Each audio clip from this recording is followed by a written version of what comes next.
Le président de la République accueille à l'aéroport international Umtunsi le président du Conseil militaire de transition du Tchad et président en exercice du G5 Sahel.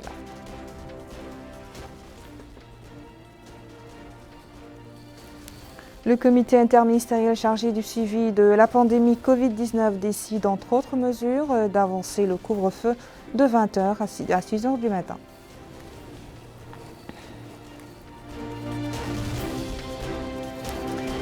Et aujourd'hui, plus de 46 000 élèves ont passé les premières épreuves du baccalauréat de l'année 2021.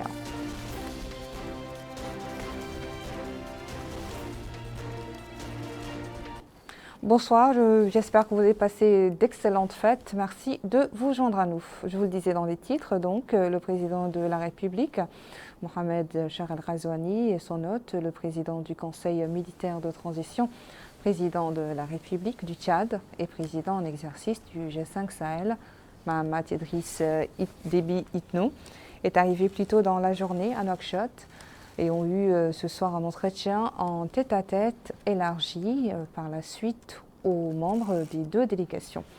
Les deux présidents ont passé en revue les relations de coopération entre les deux pays frères, les moyens de les renforcer et de les développer et les questions d'intérêt commun.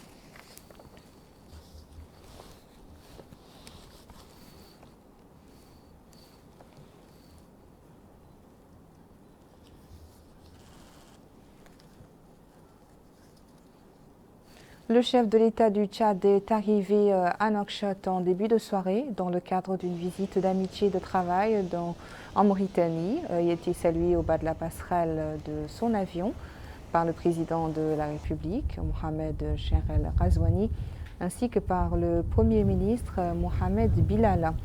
Le président de l'Assemblée nationale, Cheikh Baya, le président du Conseil constitutionnel, Diallo Mamadou Bacha, le ministre secrétaire général de la présidence de la République, la ministre conseillère à la présidence de la République, le directeur de cabinet du président de la République et le chef d'état-major particulier du président de la République. De même que par le wali de Nouakchott-Ouest, de la présidente du Conseil régional de Nouakchott. Les deux présidents ont ensuite écouté les hymnes nationaux tchadiens et mauritaniens avant de passer en revue un détachement des forces armées venu rendre les honneurs.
Après le cérémonial, le président tchadien a salué les membres du gouvernement, les hautes personnalités de l'État, les membres du corps diplomatique, les représentants des organisations internationales accréditées en Mauritanie.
De son côté, le président de la République a salué la délégation accompagnant le chef de l'État tchadien. Le président du Conseil militaire de transition tchadien est accompagné par le ministre des Affaires étrangères, de l'intégration africaine et des Tchadiens de l'étranger, du ministre délégué à la présidence de la République chargé de la défense nationale, des anciens combattants et victimes de guerre, ministre de l'économie, de la planification, du développement et de coopération internationale et enfin pour l'ambassadeur du Tchad en Mauritanie.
Une autre actualité aujourd'hui, le couvre-feu a avancé de 2 heures à partir de demain. Le comité interministériel chargé du suivi de la pandémie Covid-19 réuni ce matin sous la présidence du Premier ministre Ahmed Bilal Messoud a en effet décidé entre autres mesures de décréter un couvre-feu de 20 heures jusqu'à 6 heures du matin au lieu de 22 heures. Parmi les autres mesures adoptées par le comité, l'accélération des mesures nécessaires pour fournir de l'oxygène en quantité suffisante, la mobilisation de toutes les ressources humaines de la santé disponibles en améliorant leur spécialisation et leur capacité, et en les encourageant à travailler avec plus de diligence pour assurer les meilleurs soins aux patients.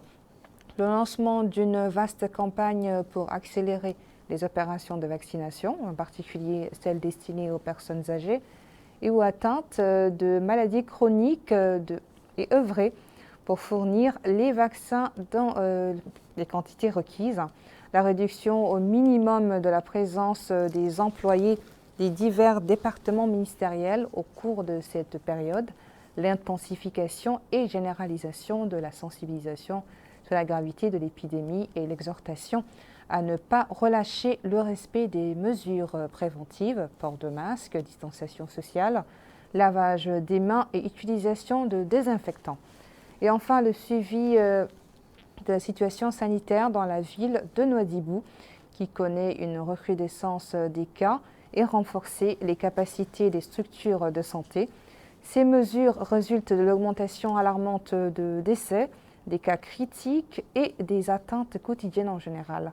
Aussi a-t-il été décidé de renforcer les moyens de prise en charge des patients, y compris la mise à disposition de l'oxygène. Le comité a longuement discuté sur la base des données disponibles de ces points et des raisons à l'origine de la situation sanitaire actuelle, ainsi que des moyens d'y remédier pour des mesures efficaces et urgentes qui assurent le renforcement de la protection des citoyens contre la pandémie, limitant sa propagation dans notre pays et fournissant des soins optimaux aux patients. Pendant ce temps, la courbe de la pandémie continue de monter. Ces dernières 24 heures, 3 nouveaux décès ont été enregistrés et plus de 250 cas de contamination au Covid-19. Le point avec le directeur général de la santé publique. La situation épidémiologique de la pandémie Covid-19, durant les dernières 24 heures, 253 nouveaux cas positifs ont été enregistrés, dont 9 cas contacts et 244 cas communautaires. 146 nouvelles guérisons ont été enregistrées durant les dernières 24 heures et 3 décès. Les cumuls de cas positifs enregistrés depuis le début de la pandémie est 24 008 cas positifs, dont 9 221 cas contacts, 14 584 cas communautaires et 203 cas importés. Le cumul des cas de guérison enregistrés depuis le début de la pandémie est de 21 536, cumul des décès est de 538. Nous avons aujourd'hui 1934 cas actifs, dont 1844 asymptomatiques, 64 avec des symptômes simples et 26 cas graves. La répartition des cas positifs, des nouveaux cas positifs enregistrés durant les dernières 24 heures, selon les Muqata'a.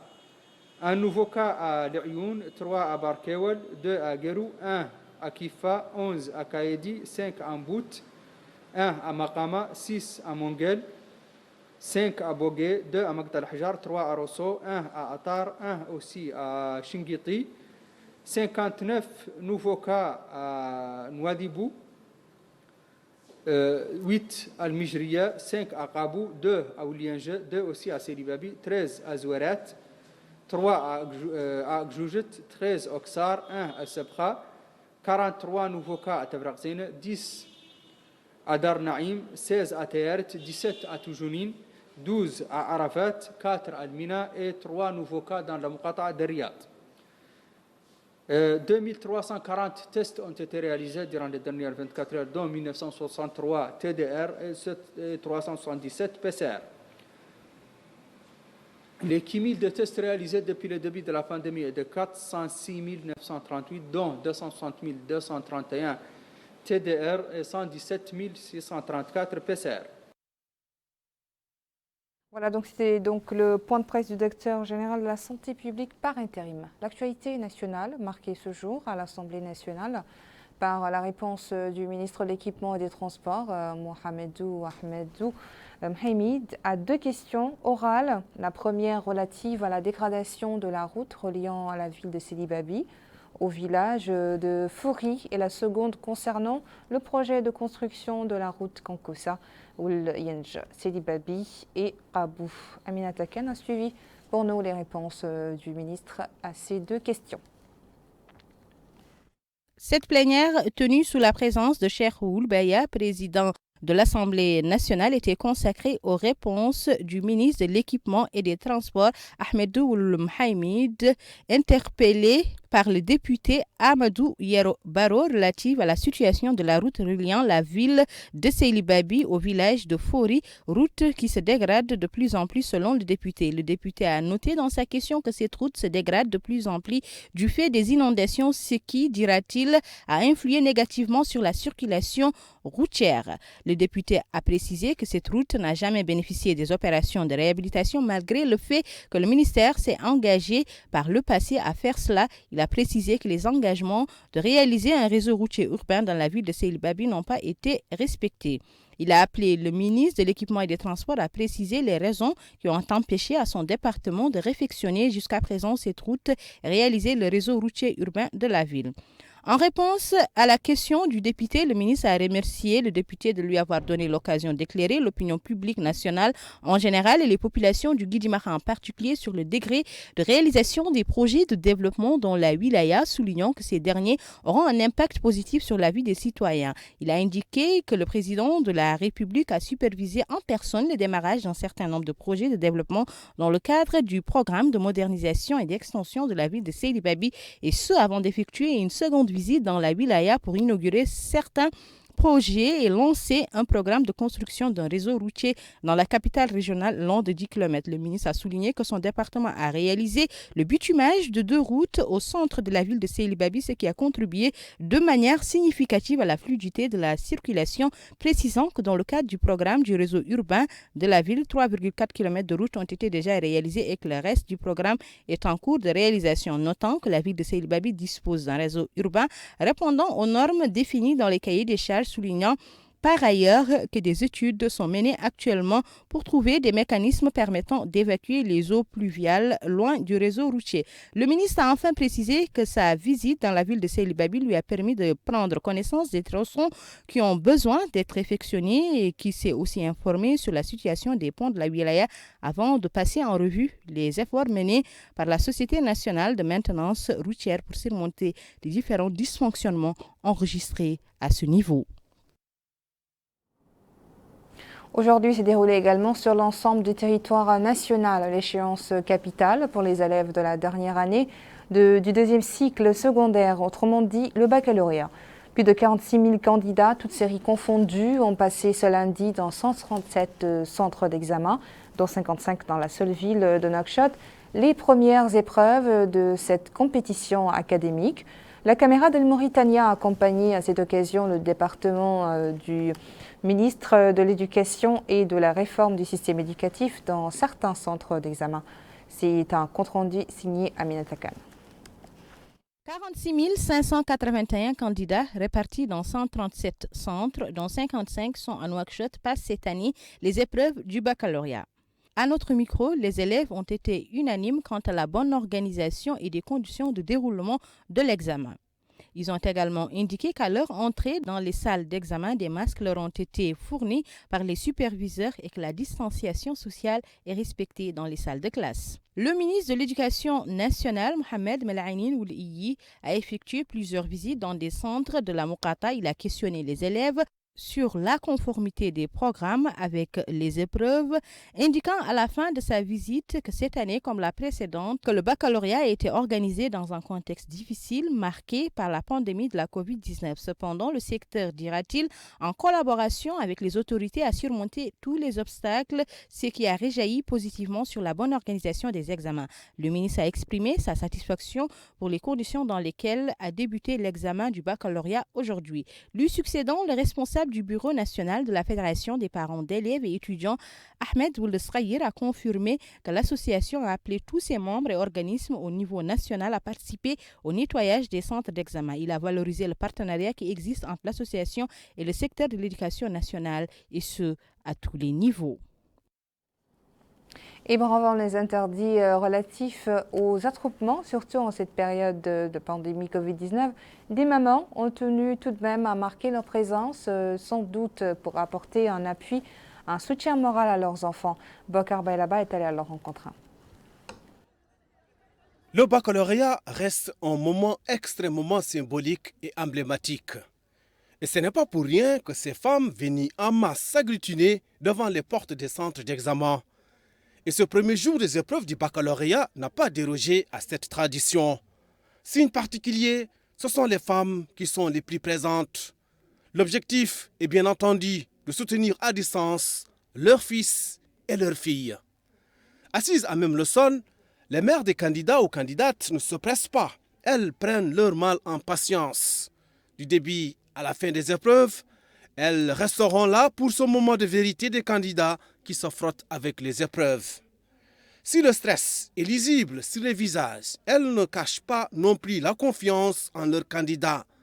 D'ailleurs, certaines affirment que le baccalauréat est un moment particulier dans la scolarité d'un élève. C'est aussi un moment où l'élève passe en cap supérieur, autrement dit, passer du secondaire au supérieur. Et un tel moment mérite un soutien à la hauteur de l'événement. Cette année, les pouvoirs publics ont pris les taureaux par les cornes pour que les examens ne soient entachés d'aucune irrégularité comme le port de téléphone ou autre objet permettant de passer entre les mailles du filet. Sur ce plan, les témoignages vont dans le même sens, comme le confirment ces femmes. Pour elles, les candidats doivent compter sur leur capacité à affronter les épreuves et non sur l'aide de l'extérieur. Et elles saluent la fermeté des pouvoirs publics dans la lutte contre la fraude. À cela s'ajoutent les efforts pour faire respecter les mesures préventives contre la Covid-19. Cet homme y va aussi de son témoignage. Il espère que le cru de cette année soit marqué par le sceau de la transparence. Le baccalauréat reste un rite de passage. C'est une grande étape à franchir pour atteindre un cap supérieur. Certains réussiront à gravir la montagne et toucher le sommet. En revanche, d'autres seront recalés. Et ces femmes n'ont qu'un seul rêve, voir leur candidat décrocher le sésame, autrement dit le diplôme du baccalauréat. Nos collègues des bureaux régionaux des Mauritaniens à Kaïdi, Kifa, Ayoun et Néma ont suivi le déroulement de cette première journée de baccalauréat au niveau de ces villes. Le compte-rendu restitué ici par Mohamed Ratat. 1636 candidats, dont 978 filles, répartis dans 10 centres d'examen, planchent aujourd'hui sur les épreuves du baccalauréat au niveau du Hod Charri.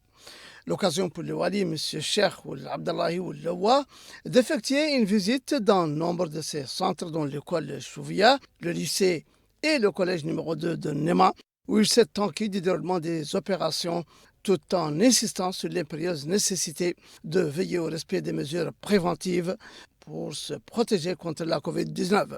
Il a également discuté avec les élèves des sujets qui leur sont soumis et leur compatibilité avec les leçons qu'ils ont apprises en leur souhaitant bonne réussite. Il est à noter que les épreuves du baccalauréat interviennent dans un contexte sanitaire particulier marqué par l'apparition d'une troisième vague du virus et ses variants. Selon le directeur régional de l'éducation nationale, le Hod Charri, M. Mohamed Dan ou le Baba ou le Hamadi, les épreuves ont débuté ce matin pour 1636 candidats, répartis en 430 candidats pour les lettres modernes, 1166 pour les séries des sciences naturelles, 25 pour les mathématiques et 15 pour le baccalauréat technique. Les examens se déroulent dans de bonnes conditions et toutes les mesures nécessaires ont été prises. Le ministère disponibilisant les masques, les gels hydroalcooliques et la distanciation physique a été respectée.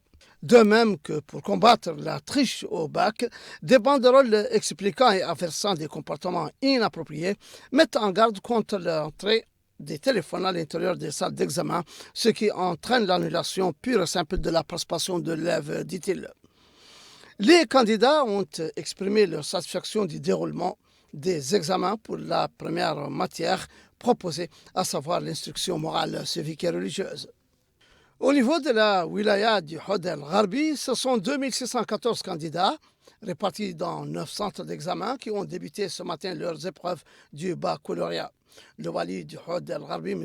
Mohamed el-Mokhtar ou l'Abdi, s'est rendu au niveau des centres de la capitale Ayoun pour s'enquérir du déroulement des épreuves, où il a insisté sur le respect scrupuleux des mesures sanitaires recommandées. Le but de cette visite, a déclaré le Wali, est de s'assurer que les examens se passent dans les meilleures conditions, mais également d'insister sur les instructions du ministère de l'Intérieur et de la décentralisation et celui de l'Éducation nationale en ce qui concerne les mesures de lutte contre la triche au bac. Pour ce faire, dit-il, nous avons tenu plusieurs réunions impliquant les acteurs pédagogiques, administratifs et sécuritaires pour la réussite des opérations de baccalauréat au niveau de la wilaya. Le directeur régional de l'Éducation nationale, Houd Al-Gharbi, s'est félicité quant à lui du succès de cette coordination entre le département de l'éducation et les autorités administratives et sécuritaires dans la préparation de ces examens. Grâce aux efforts des autorités administratives, sécuritaires et les superviseurs de ces épreuves, nous n'avons, dit-il, jusqu'à là pas constaté d'anomalie et les choses se déroulent comme il se doit. Les candidats au baccalauréat ont exprimé leur satisfaction quant au déroulement des épreuves dans un climat empreint de sérieux, de sérénité et de régularité. Il est indiqué que les séries des lettres modernes et des sciences naturelles se taillent la part du lion parmi les candidats, dont 60% sont des filles. À Kifa, c'est l'heure de vérité pour les candidats au baccalauréat cette année et les préparatifs des examens, qu'elles soient sécuritaires ou éducatifs, sont caractérisés par le sérieux et la fermeté, comme le veut la nouvelle stratégie du département de l'enseignement et de la réforme du système éducatif. Et c'est dans ces conditions que le Wali de l'Asaba, M. Mohamed Ould Ahmed Mouloud, a effectué une visite de terrain pour tous les centres de Kifa, accompagné des autorités administratives et sécuritaires pour prendre le pouls de la situation. Nous rendons ce matin, a-t-il dit, une visite d'information dans les centres d'examen de Kifa pour nous enquérir du déroulement des épreuves du baccalauréat. Nous avons visité ces centres, celui-là est le dernier. Les Hakam ont également visité les centres de leur circonscription. Au niveau de la wilaya de la Saba, il y en a 11, 6 à Kifa et 5 dans les Muqata'a. Partout dans les centres, les épreuves se déroulent dans de bonnes conditions et je remercie les staffs éducatifs, sécuritaires et administratifs pour la bonne organisation et les bonnes conditions dans lesquelles se déroulent ces examens. Le président du conseil régional de la Saba a loué quant à lui les efforts des organisateurs et des superviseurs de ces opérations, saluant le climat de calme et de sérénité qui caractérise les épreuves ainsi que le respect des mesures préventives recommandées. La direction régionale de l'éducation nationale dans la wilaya a fait savoir sa détermination à faire respecter et à appliquer les instructions du ministère de l'Intérieur et de la décentralisation ainsi que de l'éducation nationale quant à la lutte contre la triche au bac. Les élèves ont de leur côté exprimé leur satisfaction des conditions dans lesquelles se passent leurs examens. Enfin, à Kayedi, la première journée du baccalauréat a été marquée par des mesures sécuritaires renforcées d'une part et d'autre part par des mesures disciplinaires fermes pour tout candidat qui serait en possession d'un téléphone portable ou en train de tricher.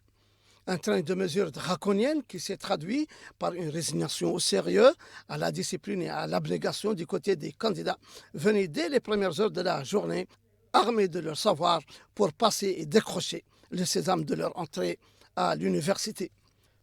Le lycée de Kayedi numéro 1 a vu l'arrivée du Wali du Gorgol, M. Ahmed Noussi Debbe, accompagné des autorités administratives, sécuritaires, des élus et des staffs éducatifs pour s'enquérir du déroulement des épreuves. Nous avons, dit-il, effectué aujourd'hui une visite dans les centres d'examen de Kayedi.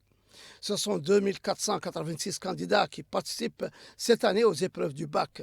Ils sont répartis dans 7 centres, dont 5 à Kayedi, 1 à Makama et 1 à Mbout. Nous nous sommes rassurés que les épreuves se déroulent comme prévu, autant dans le volet organisationnel que sécuritaire. Il est à préciser que toutes les mesures ont été prises pour que les examens se passent dans de bonnes conditions de surveillance et de respect des mesures préventives.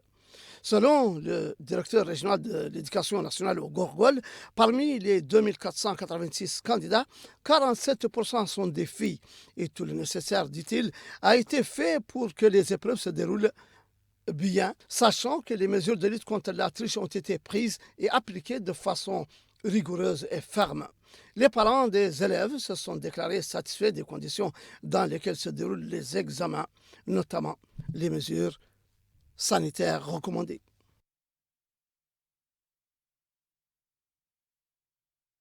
Nous allons à présent avec Amina Khlil prendre le pouls des épreuves du baccalauréat au niveau des villes de Rosso et d'Aleg. Dans la wilaya du Brakna, au niveau de la ville d'Aleg, un calme inhabituel et une surveillance soutenue ont marqué les différents centres d'examen. Le wali du Brakna a, quant à lui, effectué une visite au centre d'examen pour s'enquérir des conditions du déroulement du baccalauréat et du respect des mesures sanitaires liées au Covid-19. À sa sortie de l'un des centres d'examen, le wali du Brakna a affirmé que les mesures préventives sont appliquées au niveau des salles d'examen ainsi que les autres mesures liées à la sécurité et à la surveillance. Au niveau du Trarza, les centres d'examen de Rosso sont, à l'instar des autres centres d'examen du pays, équipés de détecteurs de métaux et dotés des membres de jury et d'agents de sécurité de surveillance. Les élèves ne peuvent apporter que leurs stylos, convocations et connaissances acquises pendant l'année scolaire écoulée. La surveillance est soutenue, mais les élèves ont fait l'objet d'une attention particulière de la part du wali du Trarza, qui est venu examiner de près l'état du déroulement du baccalauréat et a interrogé les équipes de surveillance sur la situation actuelle. Les mesures prises cette année, répondent les surveillants, suffisent à garantir la transparence des examens. S'exprimant au micro d'El Mauritania, le coordinateur des examens du ministère de l'Éducation nationale et de la réforme du système éducatif a affirmé que la mobilisation effectuée au niveau de son ministère est beaucoup plus importante cette année que celle des années précédentes, la communication y ayant occupé une place de choix.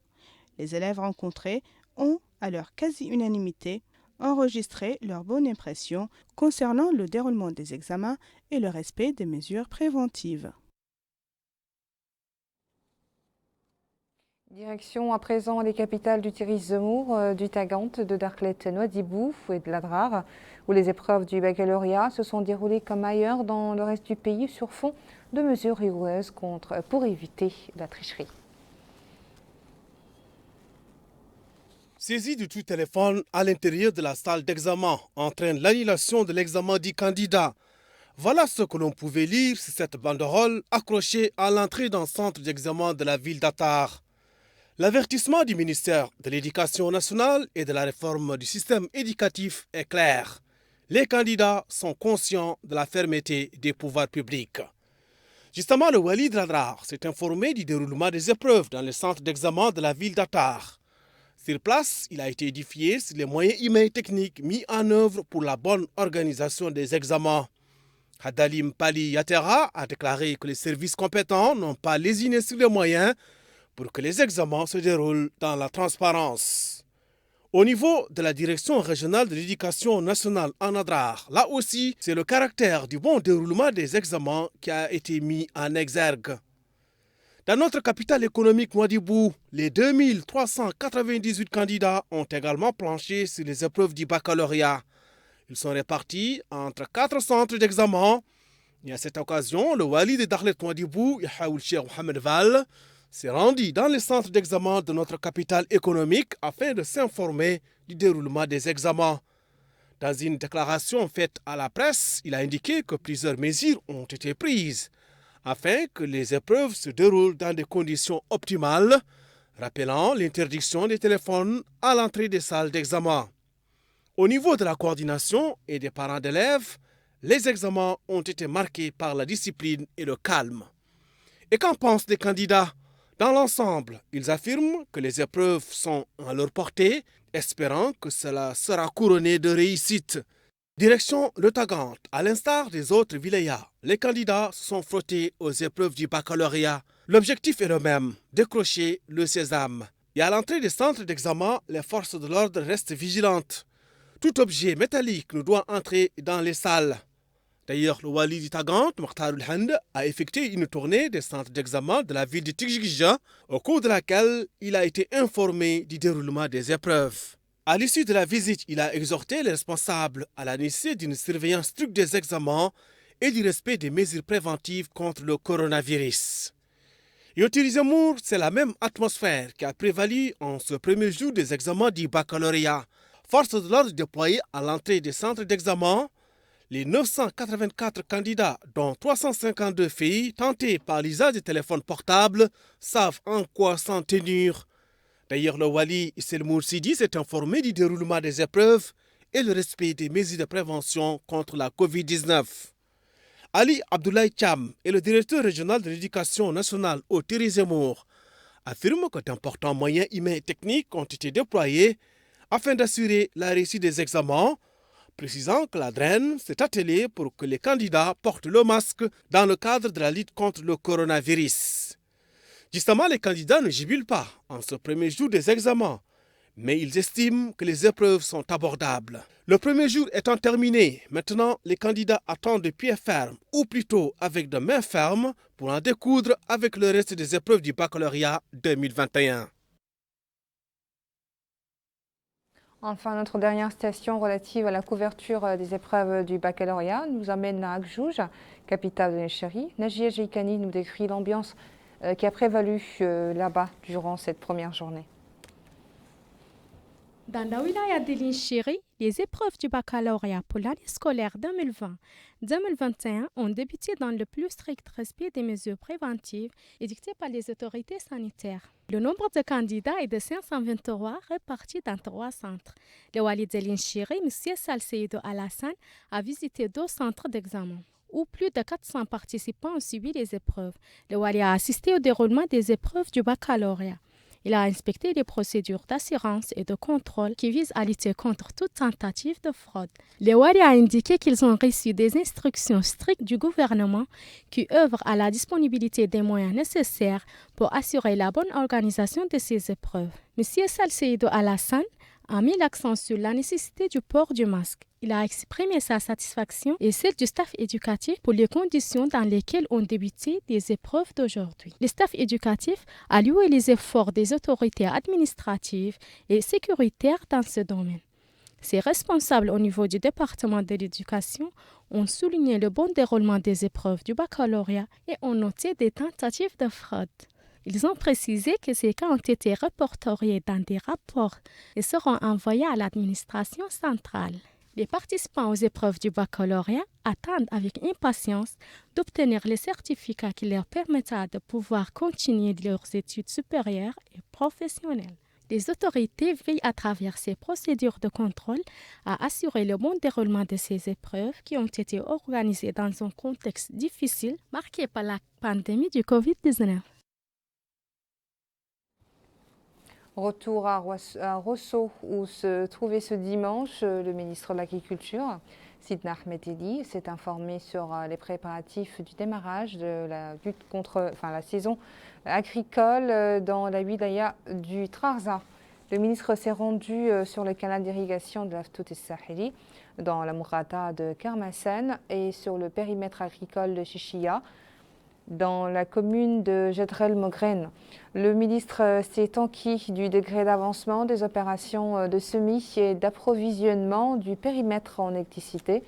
Lors d'une rencontre avec les agriculteurs du périmètre, il a pris connaissance des attentes de ceux-ci et des difficultés qu'ils rencontrent et les a exhortés à exploiter le périmètre de manière optimale.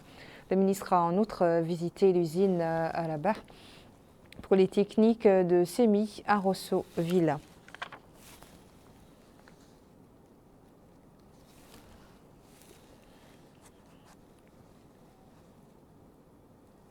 Le délégué général à la solidarité nationale et à la lutte contre l'exclusion, Ta'azzour, Mohamed Mahmoud Ouassria, se trouve, lui, à Néma, où il a lancé une opération de cash transfert monétaire permanent au profit des familles démunies du Hod el-Sharqi. Amina Khalil.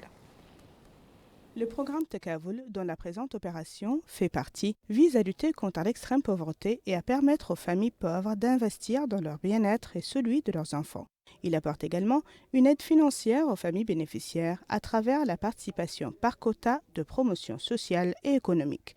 Dans son discours, au nom du délégué général, M. Moulay Hassan Oul-Zaidan Oul-Abdelmalik, coordinateur du programme Takavoul au sein de la délégation générale Ta'azzour, a expliqué que le programme Takavoul intervient sur l'ensemble du territoire national et vise à valoriser les activités sociales et à améliorer le pouvoir d'achat des familles les plus pauvres en favorisant leur intégration sociale et économique. Il a ajouté que ces transferts monétaires s'inscrivent dans le cadre du plan national de solidarité et de lutte contre l'exclusion mise en œuvre par Ta'azur conformément au programme Mes engagements du président de la République. Ce programme qui vise de son côté à améliorer les conditions de vie des citoyens et accélérer leur intégration sociale et économique. Le coordinateur du programme a également affirmé qu'afin d'éviter toute affluence au vu de la situation sanitaire actuelle, un contrat a été signé pour remettre ces fonds aux bénéficiaires par le biais de 2 opérateurs et prestataires de services de paiement après avoir gagné le marché d'appel d'offres. Il a ajouté que l'aspect social garde une place prépondérante parmi les activités prioritaires, grâce à la volonté de son Excellence le Président de la République, M. Mohamed Ould Cheikh Al-Ghazouani, qui, depuis le début, s'est attaché à rationaliser les ressources disponibles du pays et les orienter au profit des classes vulnérables, réduisant ainsi l'écart entre les citoyens en matière d'accès aux services de base, notamment la santé. De son côté, le maire de la commune de Nema a exprimé ses remerciements au délégué général pour les efforts déployés afin de stimuler le développement local et a également salué la démarche de distribution des transferts monétaires au profit des familles pauvres. Des distributions qui contribueront directement et instantanément à l'amélioration de leurs conditions. Cette bénéficiaire du programme affirme qu'elle a déjà reçu 2 tranches de 24 500 anciens ouguiyas et que pour la présente, elle percevra la somme de 30 000 anciens ouguiyas, en plus d'un bon d'achat de produits alimentaires. Cette autre citoyenne affirme quant à elle la gratitude des habitants de Nema pour l'augmentation de la somme perçue et pour les produits alimentaires supplémentaires. Tout cela en plus de l'assurance maladie dont ils ont été bénéficiaires. Le coup d'envoi des opérations a été donné en présence du wali du Houd al-Sharqi, M. Cheikh Abdallah Oulawa, du président du conseil régional du Houd al-Sharqi, du hakim de la Muqata'a de Nema, du directeur général du registre social et du directeur de la communication auprès de Ta'azur. Retour à Nouakchott qui a abrité ce matin les travaux d'un atelier régional destiné à approuver les mécanismes et bénéfices associés au projet d'appui à la mise en œuvre de l'initiative Grande Muraille Verte. La rencontre est organisée par le ministère de l'Environnement et du Développement durable en coopération avec le Programme des Nations Unies pour l'environnement et le Fonds pour l'environnement mondial. L'atelier, organisé dans le cadre d'exécution de l'Agence panafricaine de la Grande Muraille Verte, a pour objectif d'approuver les mécanismes et bénéfices associés au projet d'appui à la mise en œuvre de l'initiative Grande Muraille Verte. Lors de son mot pour l'occasion, le secrétaire général du ministère de l'Environnement et du Développement durable, M. Mohamed Abdallah Salim Ould Ahmedoua, a expliqué l'intérêt qu'accorde le gouvernement mauritanien à la mobilisation des ressources financières et techniques nécessaires à la mise en œuvre de la Grande Muraille Verte dans les plus brefs délais. Cet atelier qui se tient en marge des sessions statutaires de l'agence revêt un caractère tout particulier et par les objectifs assignés, les résultats attendus du projet bâtir sur les acquis et les opportunités de l'initiative Grande Muraille Verte pour un Sahel résilient. Cette réflexion permettra d'apporter un plus significatif dans la mise en œuvre de l'initiative de la Grande Muraille Verte. C'est dans le cadre de la définition des axes majeurs d'intervention du projet au niveau national que des collègues d'informations nécessaires pour la conception des composantes nationales du futur programme à impact sur la Grande Muraille Verte ont été lancés sous le leadership de l'Agence panafricaine et des agences et coordination nationale de la Grande Muraille Verte. Je voudrais rappeler ici qu'à l'issue de ce processus, il est attendu des échanges fructueux entre experts de la Grande Muraille Verte et du FEMSIL, notamment l'état d'avancement de la situation de référence de chacun des pays en vue de leur consolidation future et un partage des axes clés des futurs projets nationaux en appui à la GMV. Quant au professeur Abdallah Idia, secrétaire exécutif du projet Grande Muraille Verte, il a salué le rôle qu'a joué la Mauritanie dans le succès de l'initiative. La première décennie d'action pilote a permis de poser les jalons propulseurs indispensables pour les changements transformationnels nécessaires pour la réalisation de la vision Grande Muraille 30. Je voudrais enfin réitérer l'engagement des structures opérationnelles de la Grande Muraille Verte et en premier, l'Agence panafricaine a travaillé en parfaite intelligence avec les partenaires techniques et financiers. Elle lance à ces partenaires techniques et financiers un appel fort à faciliter le leadership des structures et des États membres dans les interventions Grande Muraille Verte. Merci au PNUE et tous les partenaires qui nous accompagnent. Au gouvernement mauritanien, unis, nous lèverons le défi. Pour sa part, le coordinateur régional du FEM, M. Ibrahim Assaou, a affirmé la disponibilité de son autorité à financer un vaste programme au profit des pays membres de l'agence panafricaine. Le coordinateur du projet, M. Bouhari Amadou, a quant à lui passé en revue les étapes franchies par son organisation et ses partenaires. Je sais que nous pouvons continuer à compter sur vous, mais surtout sur le leadership de l'Union africaine, présente dans cette salle, que je salue particulièrement l'engagement parce qu'ils ont été toujours à nos côtés dans le cadre des activités entrant dans le cadre de la mise en œuvre de la Grande Muraille Verte. Ont pris part à cet atelier les représentants des 11 États membres de l'Agence africaine de la Grande Muraille Verte. Je vous invite à présent à découvrir les hauteurs de pluie qui se sont abattues ces dernières 24 heures sur certaines villes et localités mauritaniennes.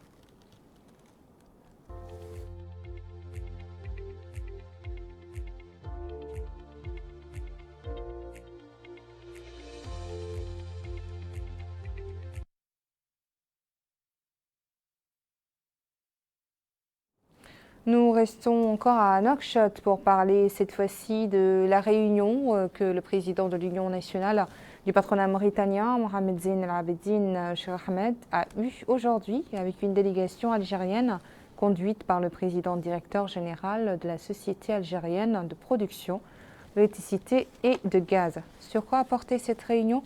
Élément de réponse avec Mohamed Khatat.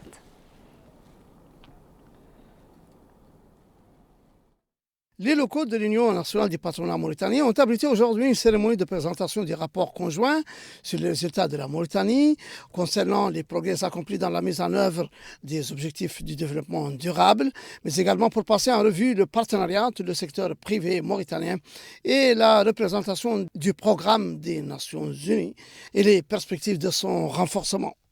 La rencontre a été marquée par une présentation de M. Saïdou Kaboré, représentant résident du FNIAP en Mauritanie, qui a exposé les thèmes principaux et les points marquants, le contexte de développement en Mauritanie et les grandes tendances. Il s'agit d'une évaluation conjointe élaborée par le système des Nations Unies, revisée chaque année pour prendre en compte les changements et les dynamiques nouvelles, sachant que la pandémie de la COVID-19 a ralenti la mise en œuvre de plusieurs programmes de développement. Le président de l'Union nationale du patronat mauritanien, M. Mohamed Zine El Abidine Cheikh Ahmed, a noté qu'il est rassuré que la présence d'un tel groupe de représentants des organes de l'ONU, des acteurs économiques et des experts au cours de cette réunion permettra de sortir avec des propositions qui ne manqueront pas de renforcer le partenariat entre le système des Nations Unies et le secteur privé mauritanien, désireux de diversifier et d'élargir le cercle de la coopération au service du développement durable. De son côté, le coordinateur du programme des Nations Unies pour le développement PNUD en Mauritanie, M. Antonio, a précisé qu'il prévoit 5 domaines de partenariat. Je me réjouis de cette opportunité de se retrouver pour non seulement parler de notre partenariat, mais aussi de vous parler un peu de la contribution aussi du système des Nations Unies pour le développement de la Mauritanie que nous aimons tous. La présentation se situe dans le contexte de développement durable, des objectifs de développement durable. C'est 17 objectifs qui sont agréés par tous les pays membres du système des Nations Unies, y inclut la Mauritanie. Donc tout ce que le système des Nations Unies fait ici, il s'agit de comment aider à réaliser ces objectifs qui pourraient changer la vie de nos concitoyens.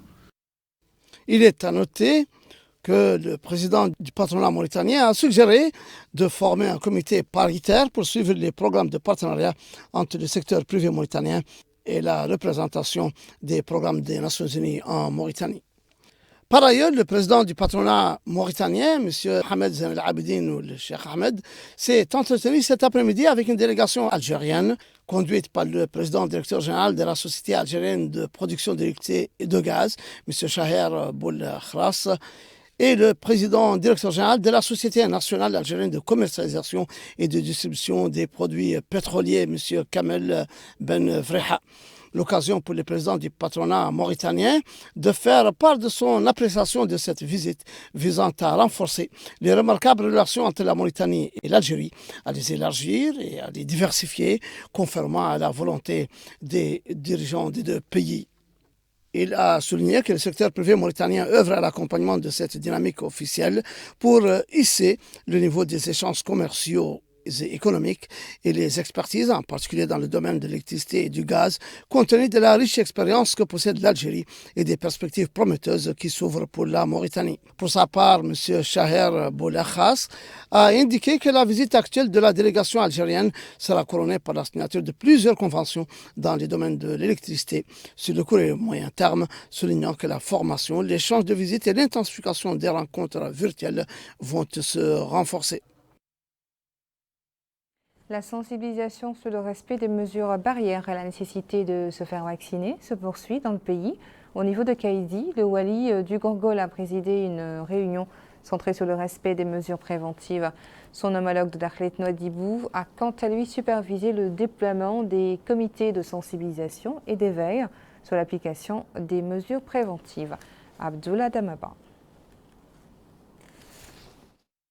45 jeunes ont été mobilisés au niveau de la capitale économique du pays par la municipalité de cette ville afin de veiller à l'application des mesures préventives face au Covid-19. Ces comités se rendront au sein des quartiers de la ville afin de sensibiliser sur le respect des mesures barrières et constituer un tampon entre les résidents et le personnel soignant. Le coup d'envoi de cette campagne a été donné à partir du centre Savoir pour tous. Le wali de la wilaya Dakhlet Nouadhibou a demandé à tous les acteurs, que ce soit de la commune, la zone franche, à s'unir pour faire face à cette situation due à cette nouvelle vague du coronavirus. Il a mis en avant le rôle de ces jeunes qui vont s'allier avec le personnel médical pour lutter contre cette maladie. Le maire de la ville de Nouadhibou a déclaré que la mise en place de ces comités répond à des exigences, ce qui, souligne-t-il, permettra d'assister le staff médical au sein des différents quartiers où ils opèrent, partager leurs préoccupations avec les citoyens et informer les responsables de la situation sur place chaque jour pour qu'ils soient plus à même de faire face à ces nouvelles donnes. Au Gorgol aussi, on se mobilise dans le cadre de la lutte contre la troisième vague du Covid-19. Ainsi, la salle des réunions de la wilaya du Gorgol a constitué le cadre ayant abrité ces rencontres unissant les autorités administratives, sécuritaires, municipales, sanitaires, notables, élus et acteurs de la société civile. Elle a été une opportunité d'inviter les populations de ces régions à adopter les mesures préventives et partir se faire vacciner afin d'être indemnes contre les effets néfastes du coronavirus. Le wali de la wilaya du Gorgol a précisé qu'en leur qualité de représentant de l'État qui, dit-il, encourage les citoyens à prendre les précautions nécessaires contre cette troisième vague du Covid-19, il a appelé les résidents à se prémunir au vu du danger que constitue cette maladie. Il leur a aussi demandé de se munir de masques tout en appelant ces derniers à s'informer quant à la validité des masques portés. Le DRAS du Gorgol a au cours de ces cérémonies présenté la situation épidémiologique de cette wilaya. Dans la sensibilisation du coronavirus, le secrétariat exécutif chargé de la santé et des affaires sociales au niveau du Parti de l'Union pour la République a lancé ce matin depuis son siège une campagne contre cette pandémie. Cette campagne va se poursuivre durant 3 jours, durant lesquels des masques seront distribués ainsi que des autocollants aux citoyens de toutes les Moukata de Nouakchott.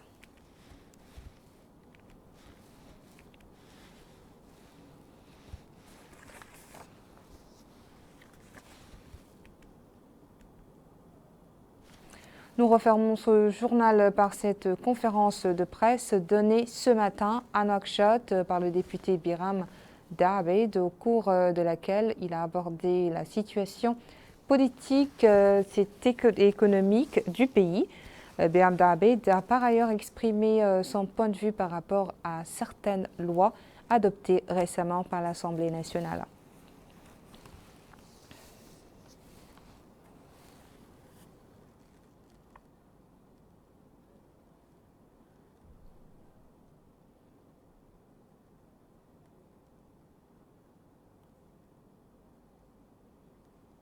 Voilà, ainsi prend fin notre journal. Merci de nous avoir suivis. Le rappel des principaux titres. Le président de la République accueille à l'aéroport international Tounsi le président du Conseil militaire de transition du Tchad et président en exercice du G5 Sahel. Le comité interministériel chargé du suivi de la pandémie Covid-19 décide, entre autres mesures, d'avancer le couvre-feu de 20h à 6h du matin.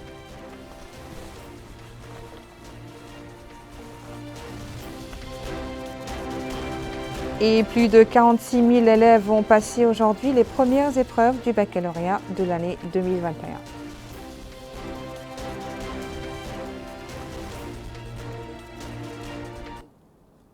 Le programme continue sur El Mauritania. Tout de suite, votre émission Zoom sur, présentée par Yed Alifal. Bonne soirée.